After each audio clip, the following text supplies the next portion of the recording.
हाँ, आज फिर उपस्थित हैं आपके लिए विद्या क्वेश्चन बैंक से यूपी बोर्ड। बहुपद में हमने कल कुछ बताया था और 5 क्वेश्चन बीच में से समझा दिए थे।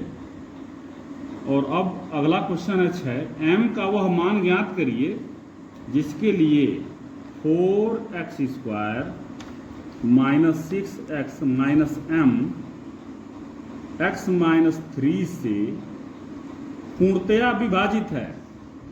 तो पूर्णतया विभाजित का मतलब ये हुआ कि इससे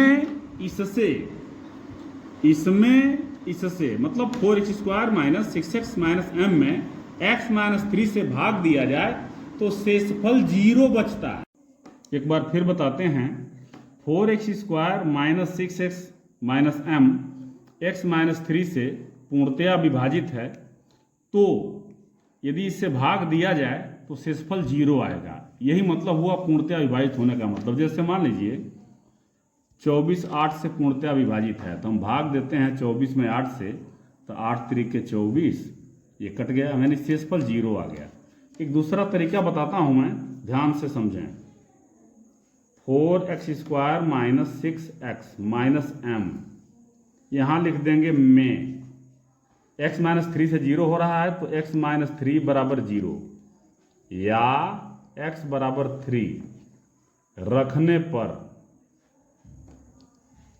रखा जाए, जहां जहां x है वहां वहां 3 रखेंगे। तो 4x² मतलब 4 मल्टीप्लाई x², x के जगह पे 3 लिखेंगे, 3 का स्क्वायर, माइनस 6x मतलब 6 मल्टीप्लाई 3, ओके।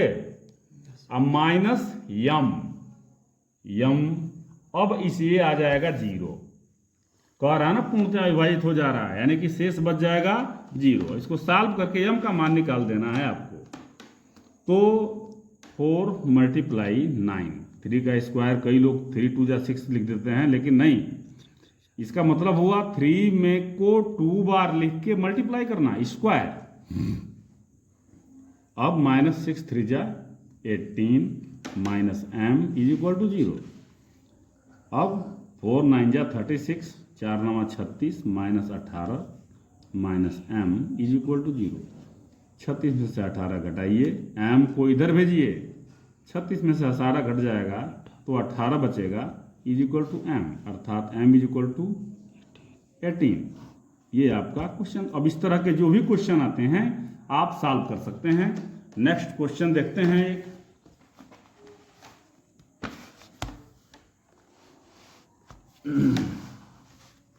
दिया हुआ है k माइनस 1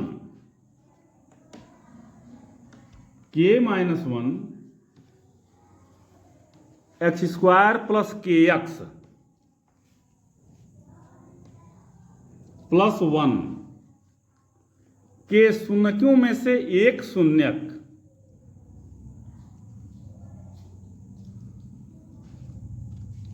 शून्यक दिया है -3।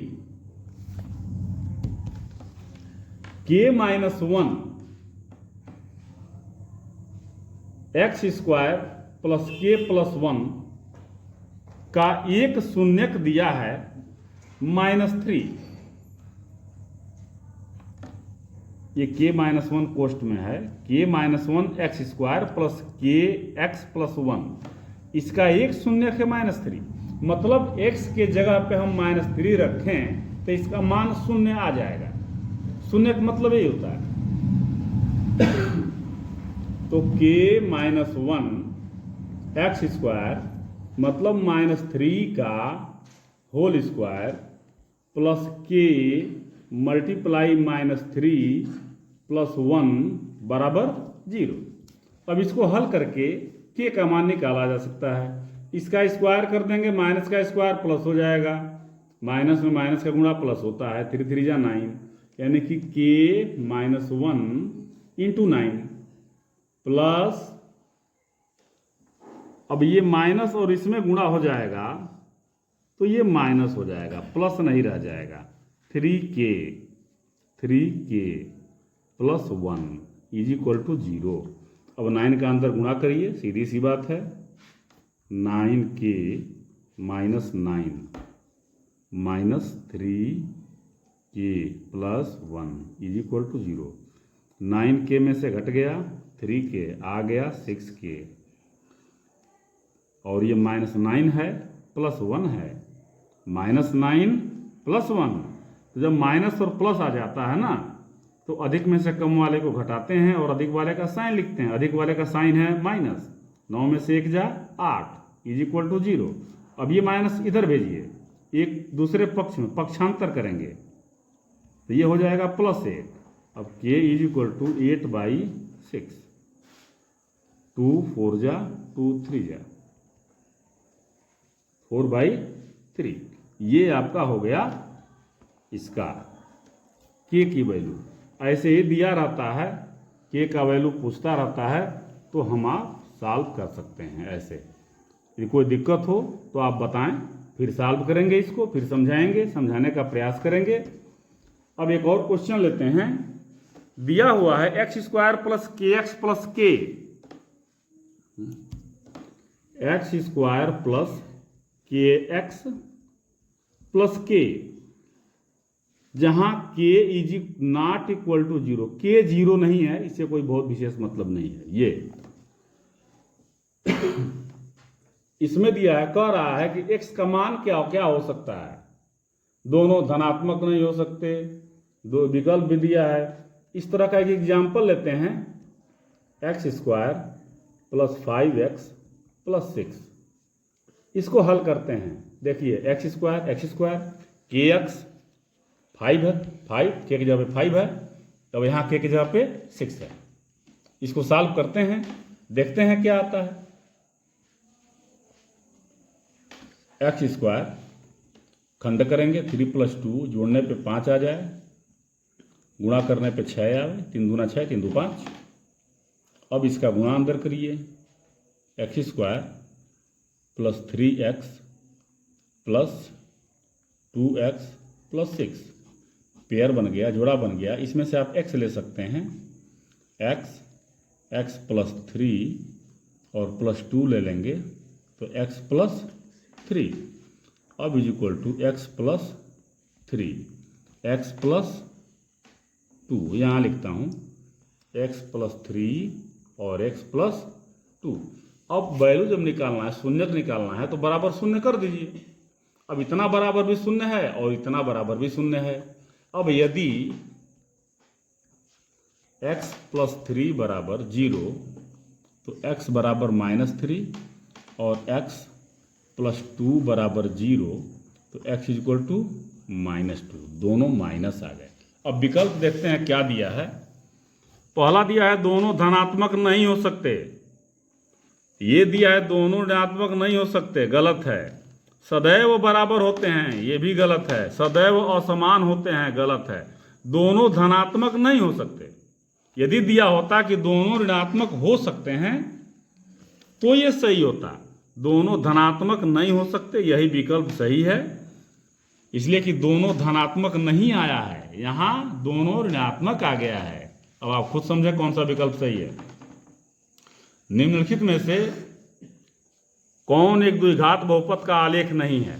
देखिए मैं बताता हूं, जो काट रहा है,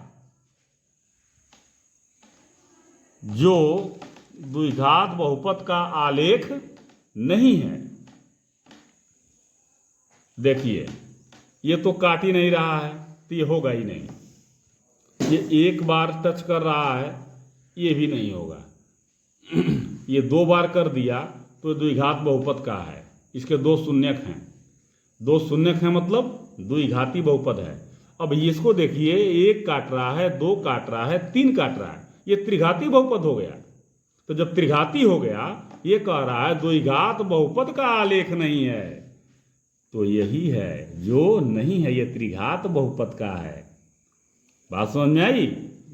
ओके, आगे चलिए। एफ एक्स के लिए y बराबर x का ग्राफ दिया गया है। ग्राफ एफ एक्स के शून्यकों की संख्या होगी। देखिए जितनी बार काट रहा है x अक्ष को, उतने शून्यक होंगे। 1 2 3, 3 बार काट रहा है, 3 शून्य होंगे। बात समझ में आया? चलिए इतना करिएगा 10 क्वेश्चन तक, आगे फिर कल बताएंगे। तब तक के लिए धन्यवाद। आपको एक चीज का और धन्यवाद देते हैं कि आप इसे पढ़ें। एक बार ना समझ में आए तो 2 बार पढ़ें। एक बात बता दें, कोई भी वर्क जो वर्क में मन न लगे उस वर्क को बार बार करना चाहिए। बहुत सारे बच्चों का पढ़ाई में मन नहीं लगता है, तो बार बार पढ़ो, मन लगना शुरू हो जाएगा। और आप इसे पढ़ें और आगे बढ़ें। हम आपके उज्जवल भविष्य की कामना करते हैं। अच्छे नंबर लाएं। धन्यवाद।